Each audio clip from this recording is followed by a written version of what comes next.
The penthouse smelled like ghosts. Penelope stood frozen in the doorway, her keychain dangling from trembling fingers. The living room, their living room, was empty. Not were decorating. Empty. Stripped. Gutted.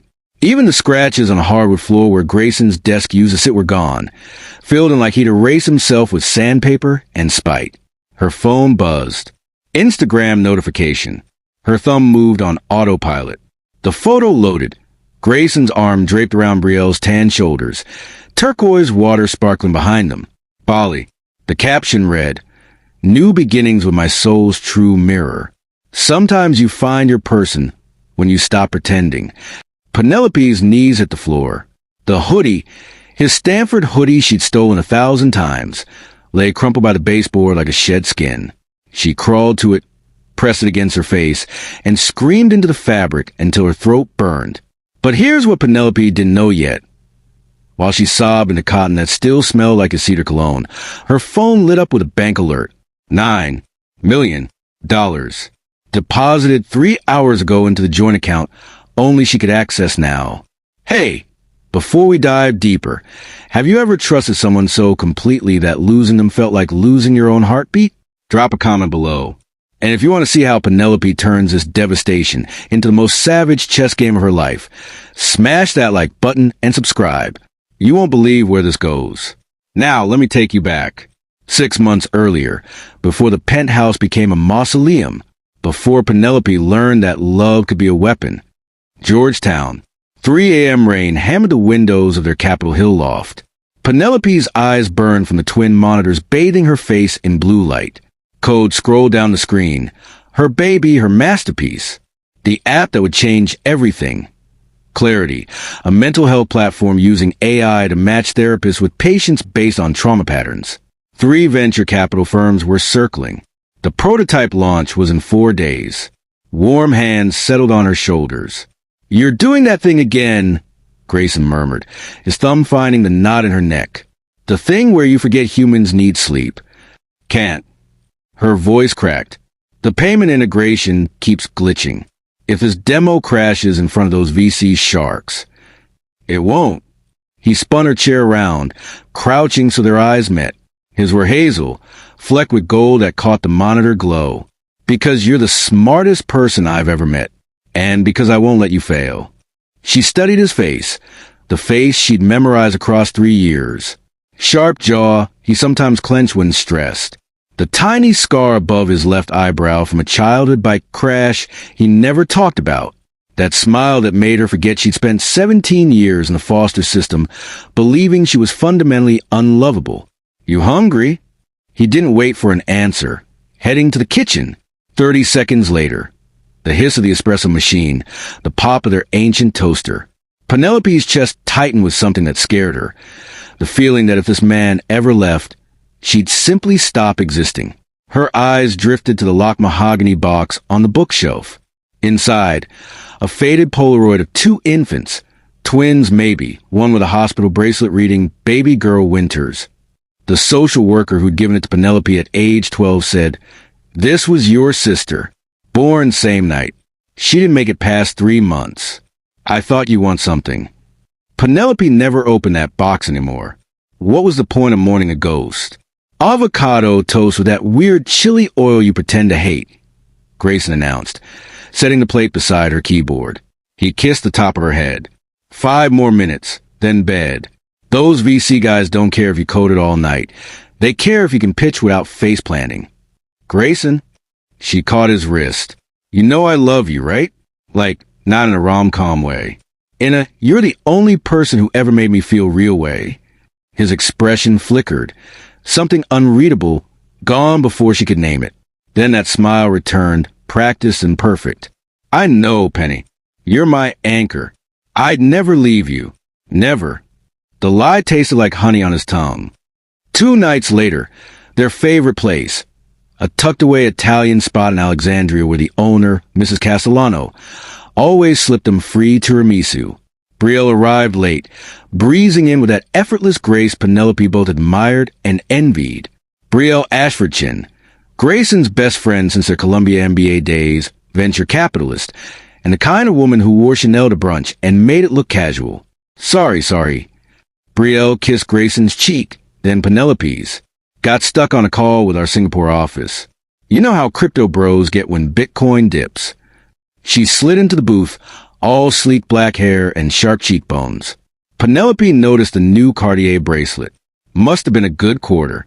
So, 3 days till you make Penny a millionaire. Brielle grinned at Grayson. You ready for your girlfriend to out-earn you? Please. Grayson topped off Penelope's wine. I'm ready to be a trophy husband. I'll take up golf. Get really into sourdough. Penelope laughed, but Brielle's gaze had drifted to the TV above the bar. A news segment about a crypto Ponzi scheme. Investors losing everything. People are so gullible, Brielle said, almost to herself. She swirled her Merlot. You know what's funny?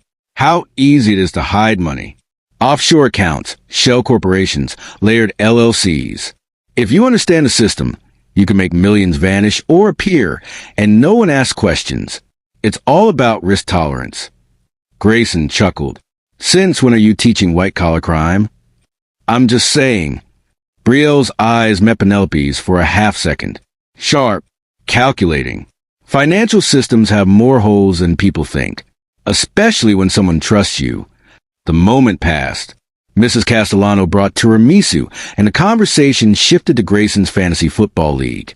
But Penelope felt a cold thread pull tight in her stomach. She shook it off.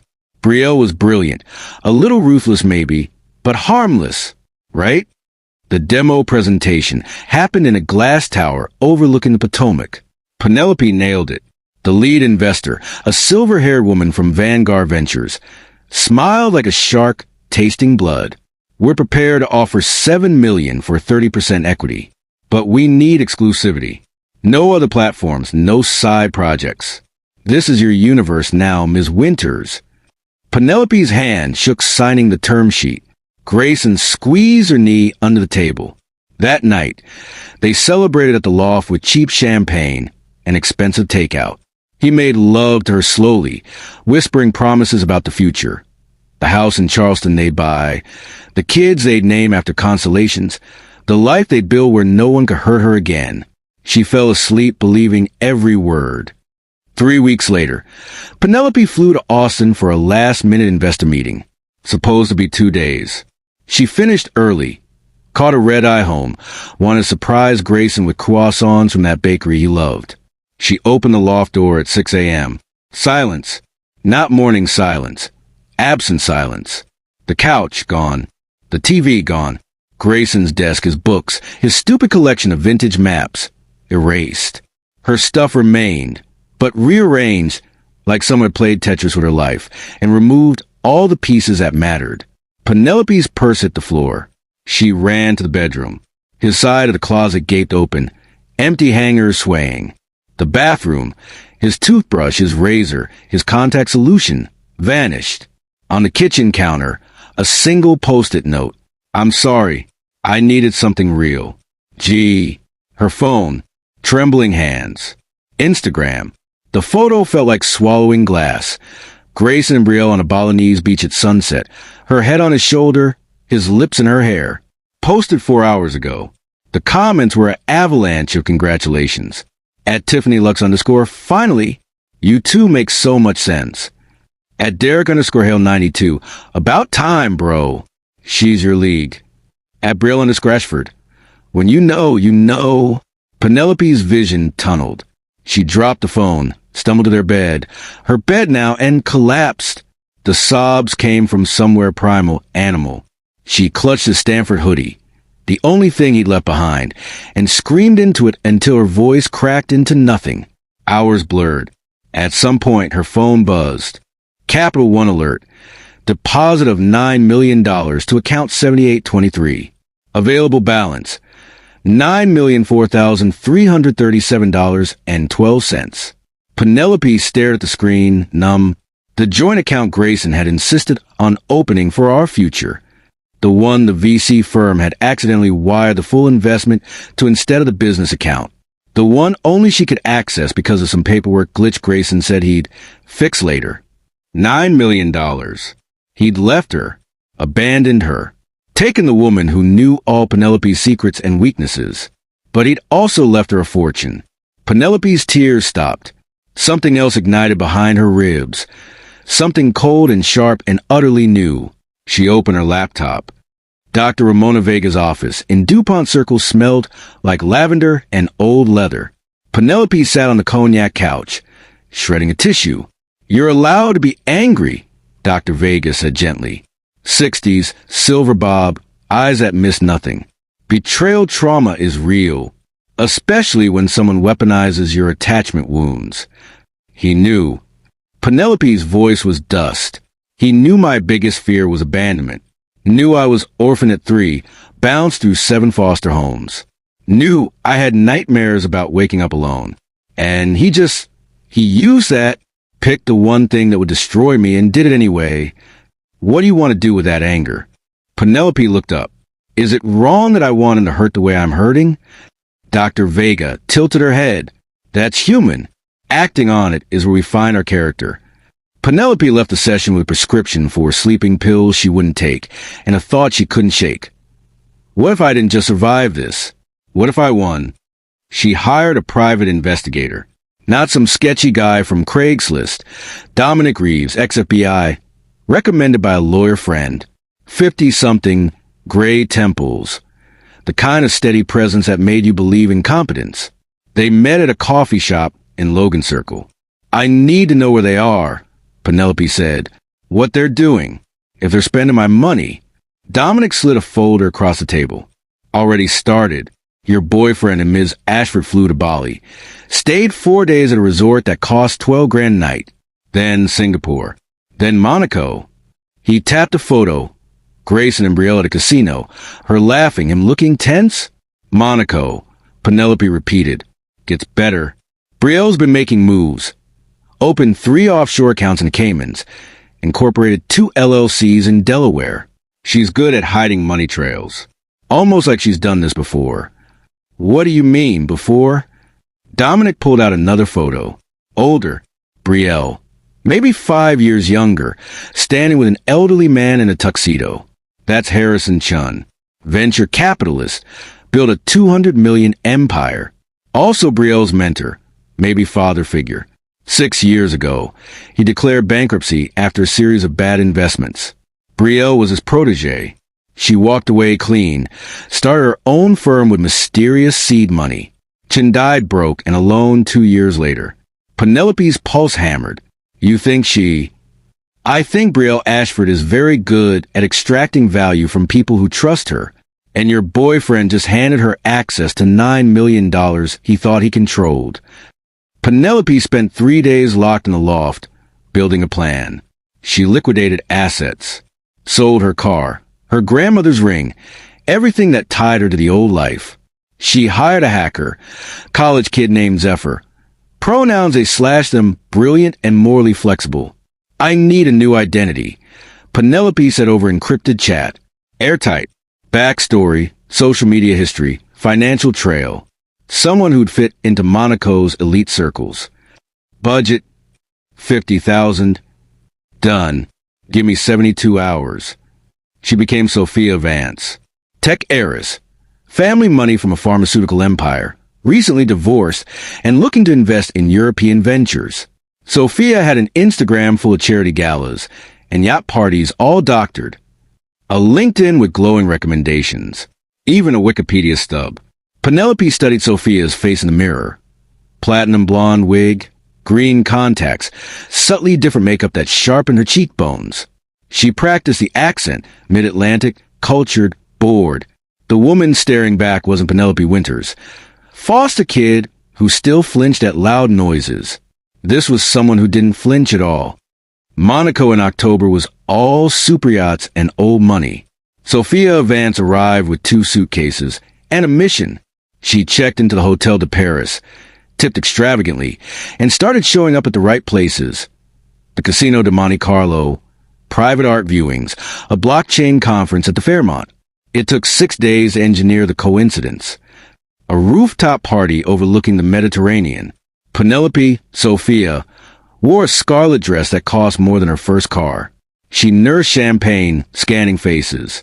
There, Brielle held court near the infinity pool, surrounded by men in tailored suits. She looked happy, radiant, like she'd never helped gut someone's entire existence. And beside her, quieter, was Grayson. Penelope's heart stopped, then restarted in a different rhythm. He looked smaller somehow. Good suit, expensive watch, but his shoulders had that tension she recognized. The jaw clench. He laughed at something Brielle said, but it didn't reach his eyes. Good, Penelope thought. Suffer, you bastard. She waited, circulated. Let herself be introduced to a Brazilian banker, a Russian oligarch's daughter. Then, perfectly timed, she accidentally bumped into Brielle at the bar. Oh my God, I'm so sorry. Sophia's voice bright and careless. These heels are gorgeous but lethal. Brielle smiled polite. No harm done. Great dress. Thank you. You too. Are you here for the conference or just enjoying the scenery? Bit of both. I'm Brielle Ashford. She extended a hand. Penelope shook it, feeling every bone. Sophia Vance. I'm new to Monaco, still finding my crowd. Well, you found the right party. Brielle's eyes appraised her, net worth calculations happening behind the smile. What brings you to our little corner of excess?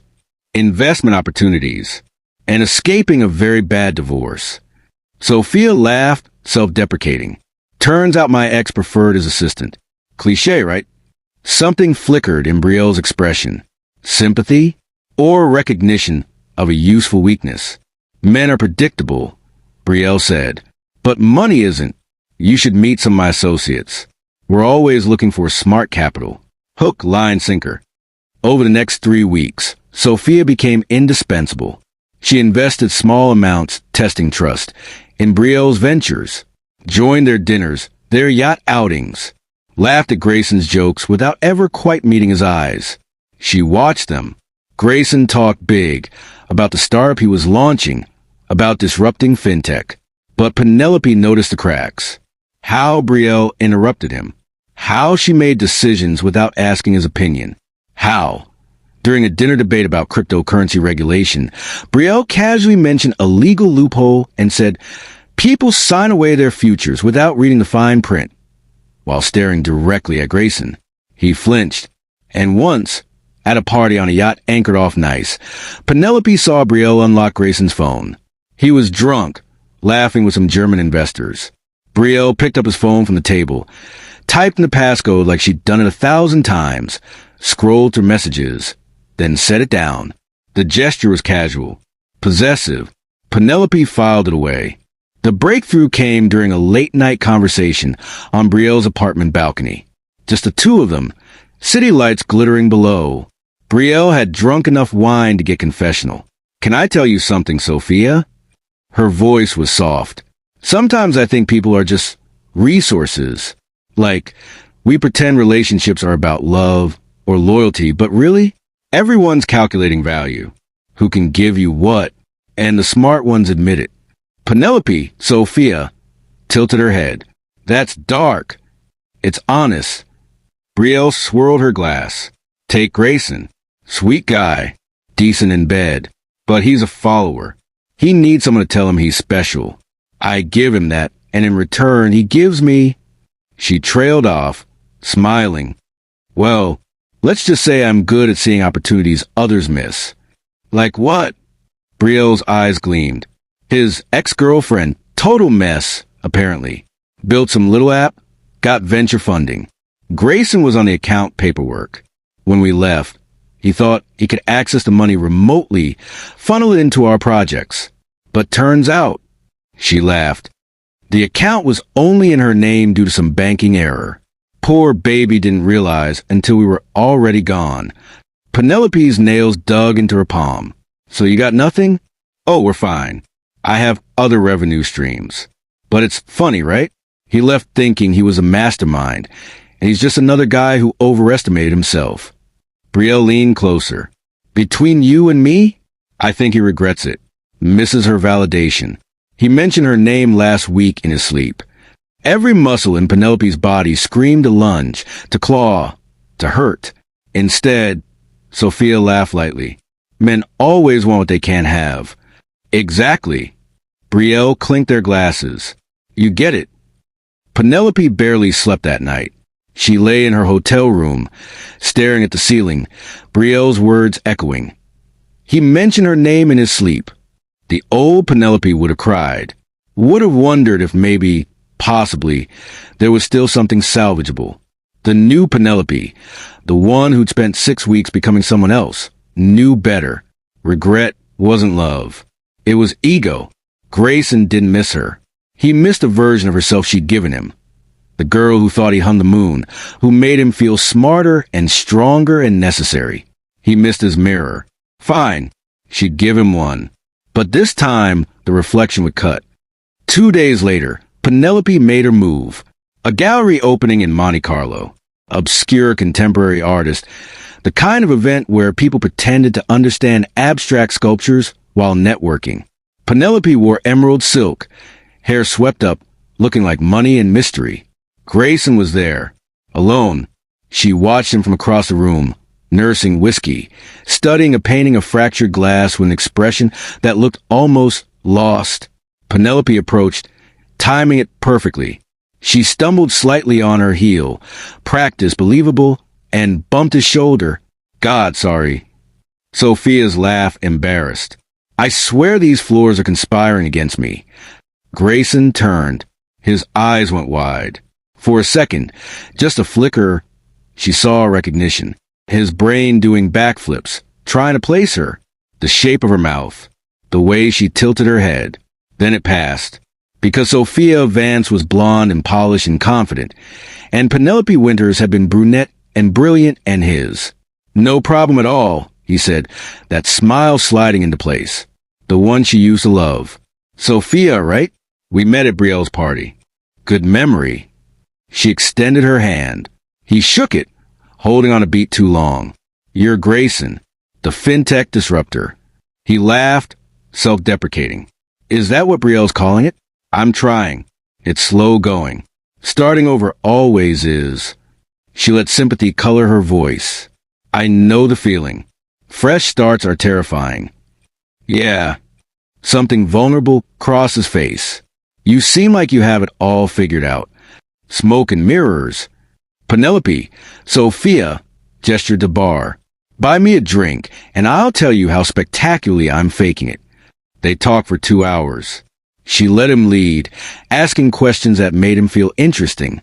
He talked about Colombia, about his childhood in Connecticut, father who traveled constantly for work, mother who compared him endlessly to his older brother, about how he'd always felt like he was performing, waiting for someone to call him a fraud. Brielle doesn't see me that way, he said, but it sounded like he was trying to convince himself. She gets ambition. She doesn't need me to be something I'm not. What were you before? Sophia asked softly. Grayson's jaw tightened. A supporting character in someone else's story. Liar, Penelope thought. I made you the lead. You just hated that it was my story. But Sophia just nodded, understanding. I was that too, with my ex. He made me feel small, like my money was the only interesting thing about me. That's... Grayson leaned forward, intense. That's exactly it. Being valued for what you provide instead of who you are. It's suffocating. The irony nearly choked her. He'd left because she succeeded, because her app had outgrown his ability to feel superior. And now he was cosplaying victimhood. Where's Brielle tonight? Sophia asked casual. Business dinner. Some crypto billionaire in Antibes. Grayson swirled his whiskey. She's always working.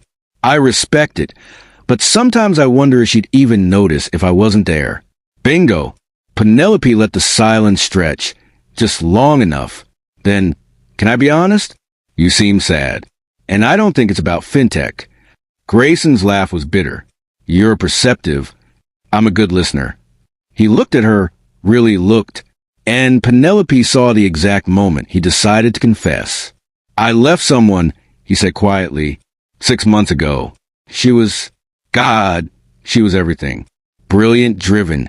She saw me in this way that made me feel real. But she got successful, like life-changing successful, and suddenly I was just a boyfriend. The plus one. I hated it. Hated feeling invisible. So you left. Brielle convinced me it was the right move. That I deserved someone who prioritized me. And maybe she was right, but... He rubbed his face. I miss Penelope. Miss how she needed me. That sounds terrible, doesn't it? Sophia's hand covered his. It sounds human. His eyes met hers. Desperate. Seeking. And Penelope kissed him. Not hard. Not passionate. Just enough to feel like possibility. Like absolution. Grayson kissed back, his hand cupping her face, and she tasted whiskey and regret and 3 years of her life burning to ash. When she pulled away, his eyes were wet. I don't even know you, he whispered. Maybe that's better, Sophia said. No history. No expectations. Just two people who understand what it's like to be left behind. They started meeting in secret. Coffee at hidden cafes. Walks along the beach after midnight. Grayson talked, and Penelope listened, filing away every confession. He admitted Brielle controlled their finances, that she made him feel stupid when he questioned her decisions, that sometimes late at night he looked at Penelope's Instagram. She kept it active, posting generic travel photos, and wondered what she was doing. Do you regret it? Sophia asked during one of their walks.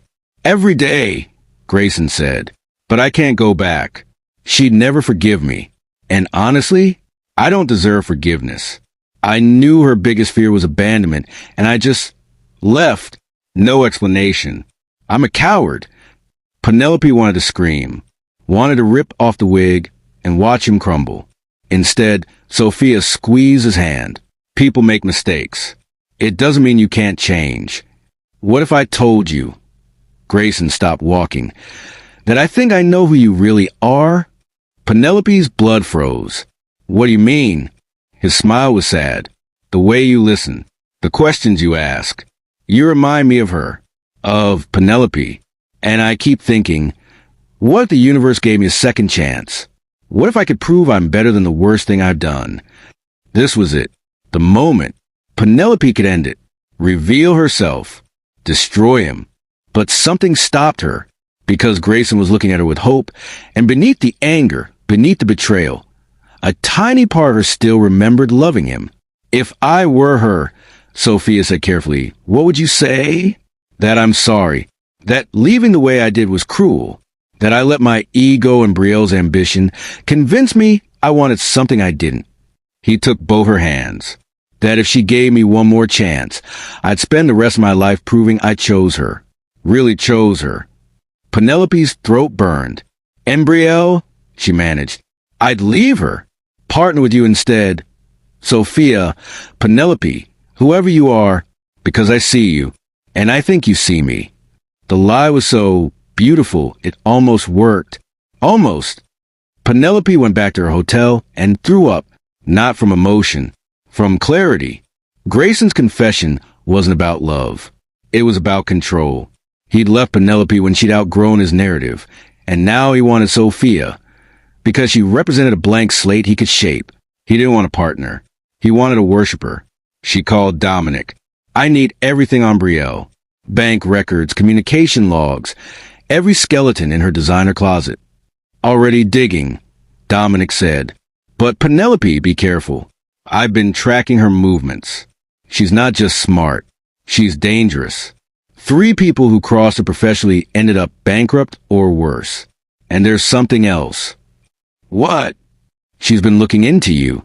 The real you. I caught encrypted searches for Penelope Winter's current location on the dark web.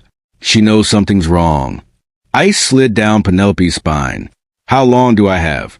If she's smart, she already suspects. Watch your back. The trap closed faster than Penelope expected. She was meeting Grayson at a restaurant in Ease, a clifftop village overlooking the sea. He'd texted, I have something to tell you. Something that changes everything. She arrived early, ordered wine, watched the sunset bleed into the Mediterranean. Grayson showed up 20 minutes late, nervous energy radiating off him. Hey! He kissed her cheek. Saturday. Fidgeted with his napkin. You okay? Sophia asked. I'm leaving Brielle. The words tumbled out. Tonight, I'm telling her it's over. And I want to take you up on your offer. Partners. Real partners. I'll testify against her if needed. There's money she's moved. Things she's done that aren't exactly legal. But I need your help. Penelope's heart hammered. What kind of help? Financial. And protection. Brio's not going to let me walk away clean. She has connections. But if we move fast, freeze her accounts, expose her. You want me to bankroll your escape. Grayson's face flushed. I know how it sounds. But I'm trying to do the right thing. And I think I'm falling for you. For real this time. The audacity nearly made her laugh. Let me think about it, Sophia said carefully. His phone buzzed. He glanced at it, paled. What? Penelope asked. Brielle. She knows I'm here. She's asking who I'm with. What did you tell her? Nothing yet. His hands shook. But she's tracking my location. She does that sometimes. God, I should have turned it off. The restaurant door opened. Brielle walked in. She wore black, Dior suit, Louboutin heels, and her smile was a scalpel. Well, she said, stopping at their table. Isn't this cozy? Grayson stood. Bree, it's not. Sit down, Grayson. Her voice could have frozen wine. She turned to Penelope. Sophia Vance. Tech heiress. Divorced. Pharmaceutical family fortune. Except, Brielle pulled out her phone, swiped, turned the screen. It showed Penelope. The real Penelope. Brunette, at a coffee shop in Georgetown, laughing with Grayson in a photo from 8 months ago. Funny thing about facial recognition software, Brielle continued. It doesn't care about wigs. And I have very good software. So, let me reintroduce myself. Brielle Ashford. And you must be Penelope Winters. Back from the dead. Grayson's face drained of color. What? Penelope, no point in pretending now, met Brielle's eyes. When did you know? Week 2. You're good, I'll give you that. But you overplayed your hand at my apartment. That story about your ex preferring his assistant? I told Grayson that exact story about you. Word for word. Only someone who'd heard it before would have phrased it that way. Brielle smiled. I've been watching you watch us. Honestly, I'm impressed. The identity, the infiltration. You're smarter than I gave you credit for.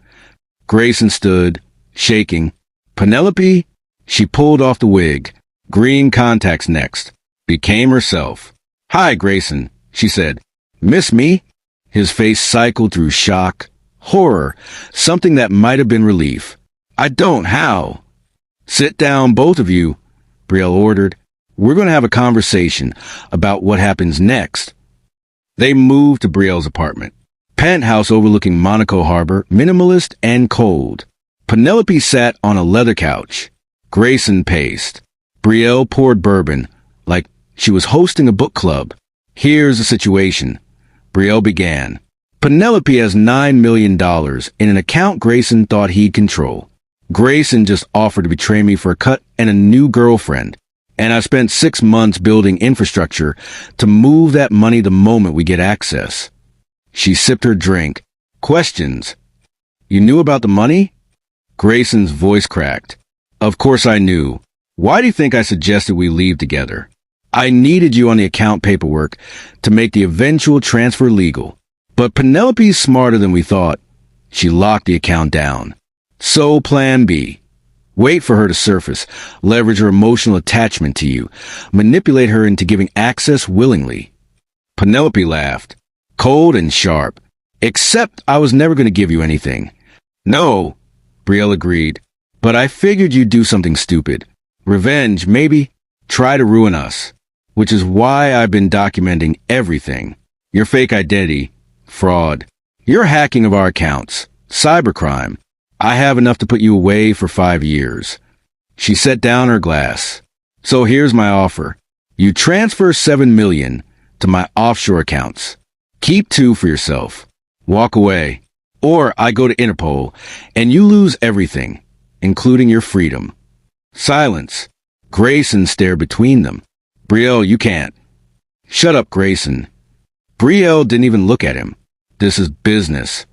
Penelope stood. Walked to the window. Monaco glittered below, All money and empty promises. What if I told you, she said slowly, that I've been recording every conversation I've had with both of you for 6 weeks? That I have Grayson confessing fraud, you admitting to bankrupting Harrison Chun, evidence of money laundering, tax evasion, conspiracy. Brielle's smile didn't waver. I'd say you're bluffing. Penelope pulled out her phone. Press play. Brielle's voice. People sign away their futures without reading the fine print.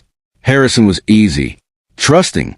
I just redirected a few investments, created some shell companies. By the time he realized, I'd moved everything offshore. He died thinking he'd failed. Beautiful, really. The color drained from Brielle's face. That conversation happened on your yacht 3 weeks ago. Penelope said. You were drunk. I was wearing a wire. I have 17 hours of material. Enough to bury you in litigation for the rest of your life. Grayson's voice shaking. Jesus Christ, Penelope. She turned to him. You wanted to know if I forgive you? I don't. You knew my biggest fear and weaponized it. You don't get redemption. You get to live with what you are. Penelope. But you. She looked at Brielle. You're different. This isn't about love or ego. You're just a predator. And predators need to be caged. Brielle lunged. The gun came from nowhere. Penelope didn't even see her pull it. Just a cold press of steel against her temple. Give me the phone, Brielle hissed. Now. Or I paint this window with your brain. Time stopped. Grayson. Brielle, don't. Shut up.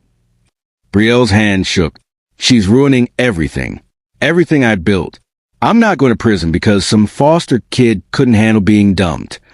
I'm not giving you anything, Penelope said. Calm. Clear. Because that's not the only copy.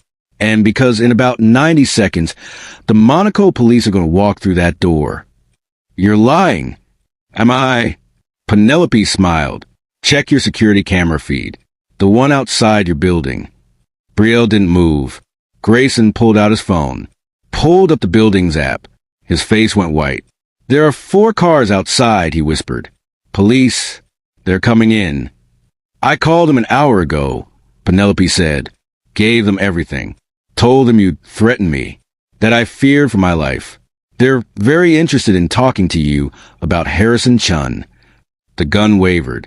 And Grayson, who'd spent 3 years letting Penelope believe he was good, did something that almost redeemed him. He grabbed Brielle's wrist. Twisted. The gun clattered to the floor. Let her go, he said. Quiet. Broken. Please. Just let her go. Brielle stared at him. You're choosing her? After everything? I'm choosing not to be an accessory to murder. Footsteps in the hallway. Pounding on the door. Police. Open up. Brielle's face crumpled. Then hardened. This isn't over. Yeah, Penelope said. It is. The police took Brielle in handcuffs. She didn't fight. Didn't cry. Just smiled at Penelope as they let her out. Family ties run deep, sis.